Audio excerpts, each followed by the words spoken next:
In October 1944, as Japan's military situation grew desperate, Vice Admiral Takejiro Onishi initiated the Kamikaze program.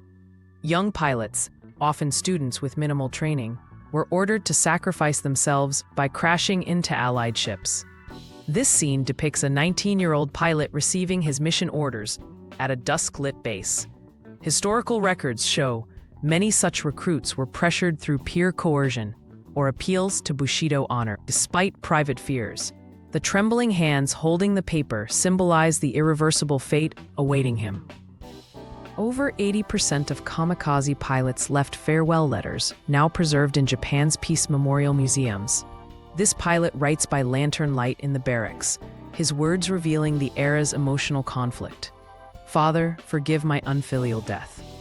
Diaries show many questioned their mission's futility, yet wrote stoically to spare families' guilt. The photo beside him, a rare personal item allowed in barracks, shows his rural hometown, a poignant contrast to his military surroundings. Flashback to 1930s Japan, the pilot's childhood in a Nagano farming village. Cherry blossoms frame scenes of him studying calligraphy, a detail from surviving letters where 62% of kamikaze pilots referenced pre-war normalcy. This pastoral imagery starkly contrasts with his present, highlighting how militarization upended lives. Anthropologist Emiko Onuki-Tierney's research notes, many pilots were literature students, forced to exchange books for flight manuals. The 1 cup of sake ceremony was standard for kamikaze units, symbolizing purification before death. Here, the squadron drinks from shared cups, a practice documented in the 1945 Tokai University Kamikaze Diaries.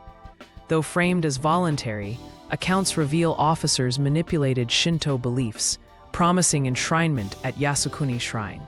The rising sun flag in the background mirrors propaganda posters that equated sacrifice with cherry blossom symbolism. Declassified Imperial Navy logs reveal pilots often spent final nights awake, writing or praying.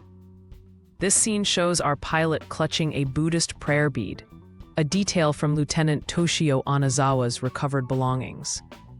Moonlight streams through barred windows, a visual metaphor for his trapped existence. Over 30% of surviving letters mention sleeplessness, with some expressing last-minute doubts about their Divine Wind mission. At dawn, mechanics fuel Mitsubishi Zero fighters stripped of landing gear to maximize explosive payload.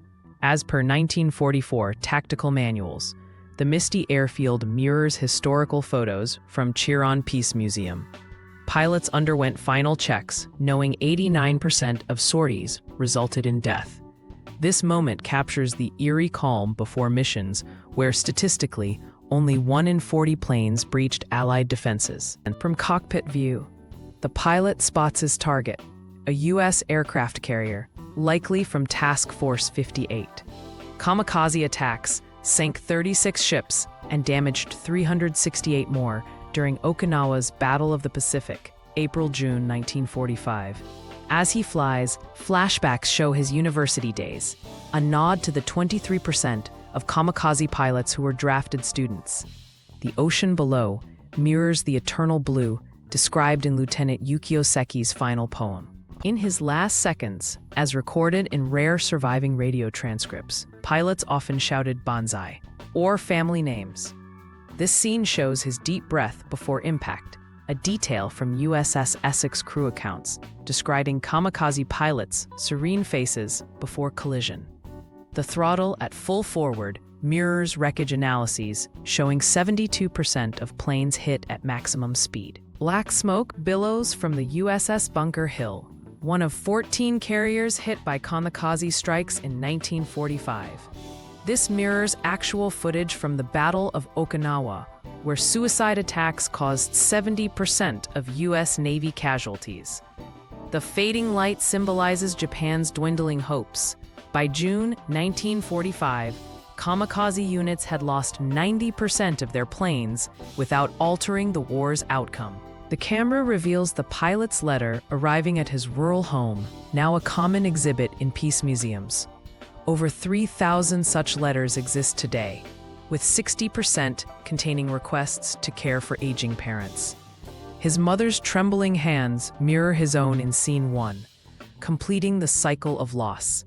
The unopened envelope symbolizes how many families received news only through impersonal military telegrams.